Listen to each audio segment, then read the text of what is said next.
Hello, and welcome to the first episode of the Mindful and Messy podcast. I'm so excited to finally be on the other side of this creative process, and I hope you enjoy listening to what I have to say. Our episode today is titled Love in the Time of COVID, and I'll be sharing some of my thoughts and experiences on romantic love and sexual attraction over the past year.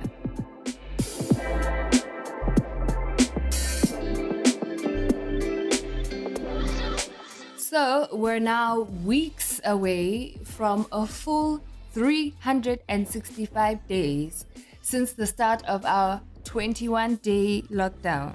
Hey, guys. And with new waves and variants popping up every day, we're well into another year of this hellscape purgatory of a pandemonium. In good news, well, depending on who you ask, we recently wrapped up our first global pandemic Valentine's Day. It was a perfect Sunday filled with sweet stories, brunch kisses, and surprise gifts that had our timelines shook. I was without a romantic Valentine this year, so instead I had a fabulous day with a bestie and thoroughly enjoyed the Valentine spirit. Aww. They say a life without love is like a year without summer. And well, it's been 84 years. Insert Titanic meme. It's been 84 years. I like Valentine's Day, but I haven't had much opportunity to enjoy it with a romantic partner on some hashtag V-Day goals vibes. But I love the idea of a dedicated day to celebrate the people we love. I'm grateful for primary school teachings from when we had to make our classmates and our families Valentine's gifts in class on Valentine's Day. I look forward to it every year because it was always a no uniform civvies day, so I could rock my fire red and white outfit, and it was always such a giggly and eventful day.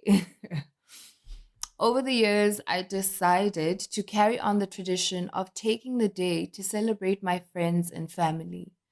Romance should not be exclusive to intimate relationships, and I'm fortunate to have loved ones who share that philosophy. It sounds uber cliche, but love is a beautiful thing, and we do it and ourselves a disservice by limiting who should express it, how, when, and why, instead of just leading with our hearts.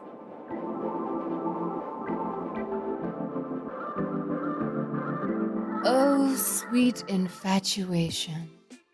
Is there anything better than new love, new vibes, new feels? Every day is an adventure. So many possibilities, each one better than the last.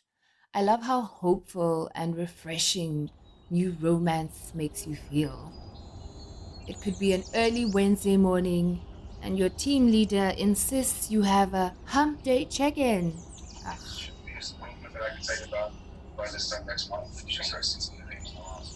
You're idling in the Zoom, contemplating how to become a hacker in the next 24 hours so you can send an untraceable virus to destroy your HQ servers because, yet again, you're overdue on a project that you technically haven't started on yet.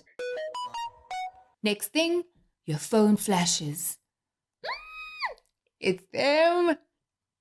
A sweet good morning message and some cute waffling about a dream they had about you. A warm, fuzzy feeling fills your insides, and instantly your heart is pumping gooey custard.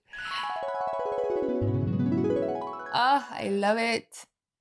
All of a sudden, the day is transformed. The noisy birds are now singing a sweet tune, and this stupid meeting has now become a genuine moment to share and laugh with your teammates. And that's the power of love.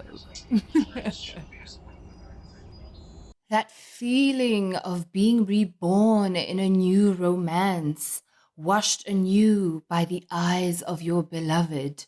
The world is yours to seize again. Perhaps more than other people, this is the most addictive part of love and what drives us crazy. This is why we download and delete these apps throughout the year, from hot girl summer to it's not love, it's winter cuffing season. We're not addicted to other people, we're addicted to how other people make us feel. It's the dopamine kick. The ego trip of being desired is the heroin in our veins, and we'll go anywhere and try anything to get a hit. Well, almost anything and anywhere. It takes us a long time and a whole lot of mess to figure out how to make ourselves feel good so that we don't have to depend on other people to do it for us. So much of attraction in a romantic, sexual sense is about physical presence, being seen, being heard, and being touched. With social distancing and quarantining, all of that casual and intimate space went away. But its function and the need for it obviously didn't. In fact, it has grown, and right now we are at critical levels of horny. Jay, on a Tuesday afternoon, the timeline is aflame with racy pictures and conversations. The people need an outlet, guys. The horny is overflowing. We all heard the stories of the instant couples at the beginning of lockdown who basically went all in, from strangers or people who were casually talking to moving in together. Some are still going strong and have built a solid bond, riding the roller coaster of our current situation, but many have not been so lucky.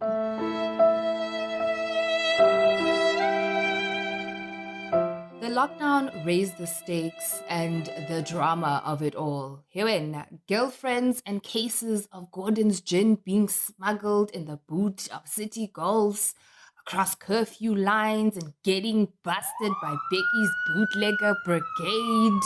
Hey guys, love in the time of COVID has truly been an adventure. Speaking of, I had my own adventures on the limited time only free Tinder Global, where it allowed everyone to swipe in any Tinder area around the world. So I swiped and chatted from Bangalore to Berlin, Cape Town southern suburbs to Tableview, even, gasp, Somerset West, which we all agree is basically in another province. So for all of 3 weeks, it felt like I was only a match away from my own 90-day fiancé adventure and grand Lauren and Cameron love story. That is not how it went down, good people. After a while, the enthusiasm would fizzle, the chats would get boring, and the stark reality that we were just trying to distract ourselves from this Panasonic would rear its ugly head and shut down our blissful escapism. So I spent most of it holed up in my room, binge watching all the reality shows. Love is Blind was an interesting experiment, great TV with memorable couples, but dating around was my Netflix favorite. Whew, I still break into a sweat thinking about how awkward some of those dates were. It did make me feel better about my cringe verbal diarrhea approach to flirting, though. So, a success all around.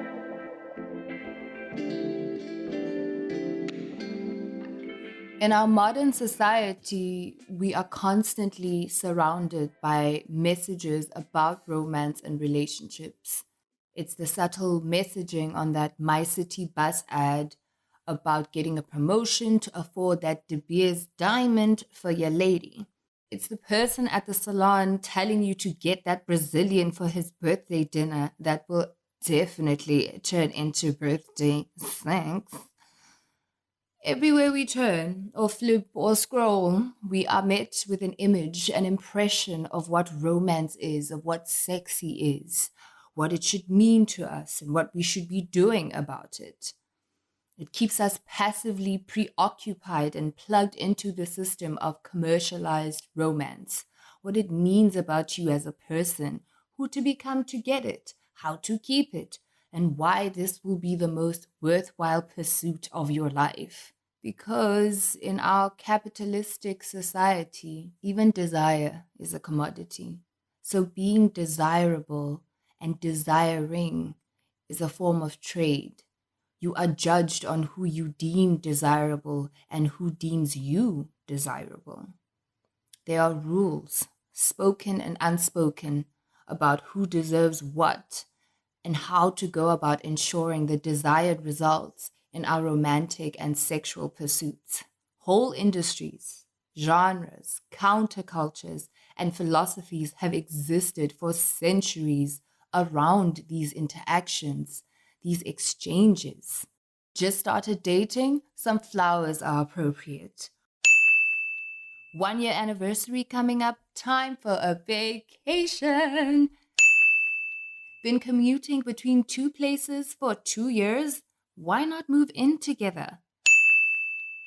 And of course, the jackpot bonanza of getting married in a lavish ceremony with blinding Swarovski arrangements, or on a secluded beach with just your partner and your pot plant children. At every point, for every archetype, there's a stage and something you do or buy or give up or give into to be admitted into this next level of relationship, of romance, of sexiness. It's like a video game. You're moving from one level to another, hitting every target, collecting the bonus points, and you can't stop, won't stop until you win the big game. Sometimes I question how much of wanting to be in a relationship is the natural urge of humanness and how much is social conditioning. I know people who genuinely have never been single. They don't understand why they would ever purposely choose to be alone when they have the option of being with someone. And equally, I know people who have never been in any romantic relationships and really cannot fathom the idea of being that attached to a particular person. I mean, I think there's degrees in relation to our ideas and attachments in relationships. Some are nature, some nurture, and some are definitely the crafty work of Walt Disney Studios somewhere in Hollywood. We take it as a natural part of life. This romance industrial complex of dating apps, single socials, and date night deals. This constant preoccupation and busyness with searching for and creating our lives around a romantic mate. A given, surely. You're single, so obvs, you're looking, which is likely the case for many single people, but I sometimes resent the standard expectation. Like, duh, what else would you be doing with your time and energy? Ugh. So, in the absence of all that constant chatter and noise, being single and mingling and consuming normal media before everything became about this damn Pegasus, there was this silence. I was alone, only caring about what I wanted and what I liked, how I liked to look or not look. The public gaze, the romantic gaze, and the wanting to be liked gaze fell away, and what was left was my own gaze and my own thoughts. And it brought up questions of what kind of people I'm attracted to and why. Thinking of how much I genuinely wanted to connect with some match, even though I wouldn't be able to physically meet them for a while. Just knowing that I'd have a person to ride out the storm with, or at the very least pass the time with, was a strong driver. I generally don't have a physical type, but I have my vain moments. Also, living in Cape Town, there's so many beautiful people, and that can be distracting from what is important and what it is you say you're really looking for. We've all been there. So I thought this is great. Now we'll really get a chance to know each other's personalities and such without the physical anxiety of perhaps not having that chemistry or not being sure we're each other's types. Thinking back, I actually enjoyed my pandemic time on the apps, and I found it educational because I was fortunate enough to be in a space where I had a lot of time to think and introspect. A nationwide lockdown. You must stay at home. Pandemic. More than 11 million people who live in that city now kept from leaving. The whole world was shutting down in an eerie but also peaceful way. Now I only had myself to exist with, to look forward to, and to negotiate my internal world with. I discovered two things. One, how draining the whole dating app process and constantly feeling like I was auditioning for a crumb of affection was for me.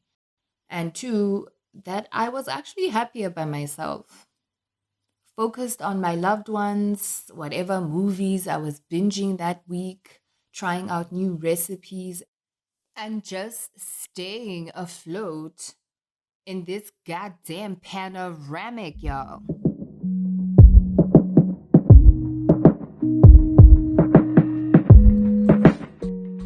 All of a sudden, I had all this time and focus and energy returned to me. And I realized, perhaps really for the first time in my life, that I was enough for me. I like me. She's cool and funny, even though she really shouldn't say some things out loud. Left with only my own company, I found a genuine friend, and that led me to happiness with myself and by myself.